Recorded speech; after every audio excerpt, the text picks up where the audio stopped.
BC Times.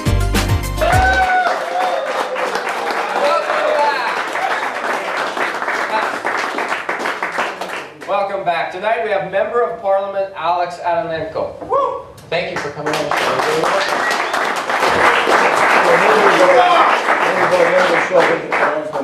I'm going to try really hard, but it's all those vowels.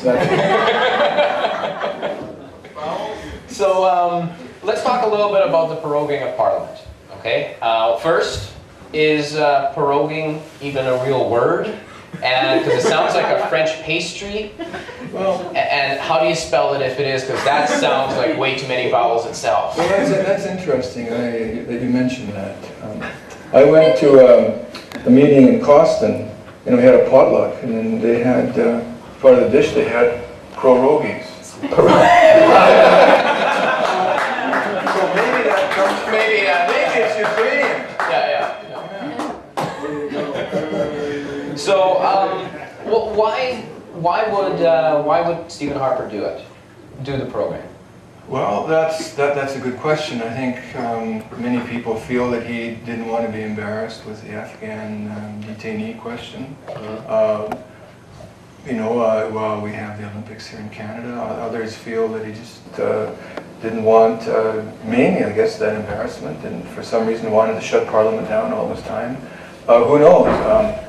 It's just, it doesn't make any sense. Do you think it's an effective way to silence Parliament and the opposition, essentially the voice of the people? Well, it helps and to him in the sense that anything he does between now and the time Parliament gets back, there's nobody there questioning him. There's nobody, even though question period, as you may see, is kind of a circus with people yelling and screaming. At least it offers a chance for us to question the government. It offers a chance for the press to be there, and that's not happening right now. Right. You know, you'll take the there's an agreement with the Americans to somehow counteract this protectionist Buy American clause. So supposedly we reached an agreement, but we don't have a chance to debate that. We don't know that there's some indication, some real indication, that this is really going to hurt Canadian jobs. That by opening up, according to this agreement, we're going to be opening up provincial municipal contracts to American companies, and who could outbid then would have an equal chance to get jobs in this area, for example. Yeah. And later on, not only American companies, but companies from the European Union. This is pretty serious stuff. Yeah. The agreement, there's a tentative agreement reached. We haven't had a chance to discuss it. Nobody's voted on it. So that's one of the negative. So, yeah, obviously that's a negative. But so how can we do something about it? What can we do about it to voice our opinion? Like, are we just gagged and held hostage? Well, I think it's important for all of us, for people to be involved in the political process, whether it's writing letters to the editor, letters to me, to the Prime Minister, having this debated on a show like this. It's important for people in Canada to be involved. Okay.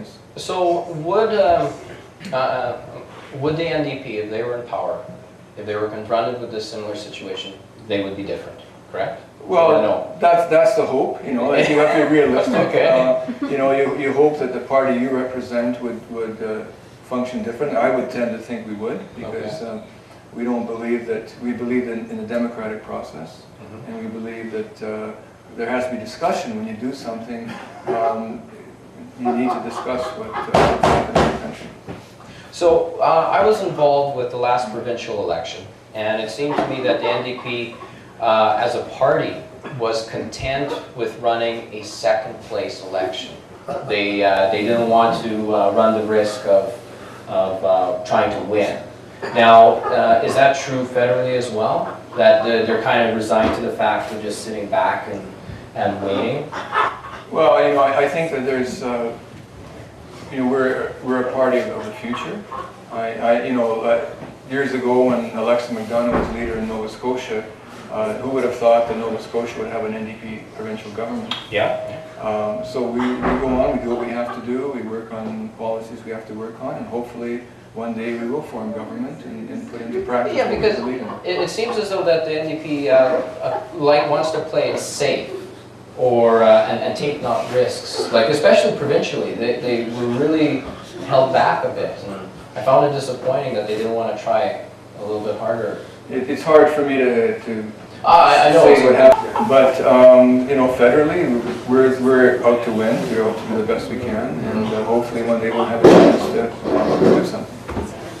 Well, it also seems that the federal government is trying to step away from its responsibilities. You know, like the transfer of that EI funding control from federal to provincial.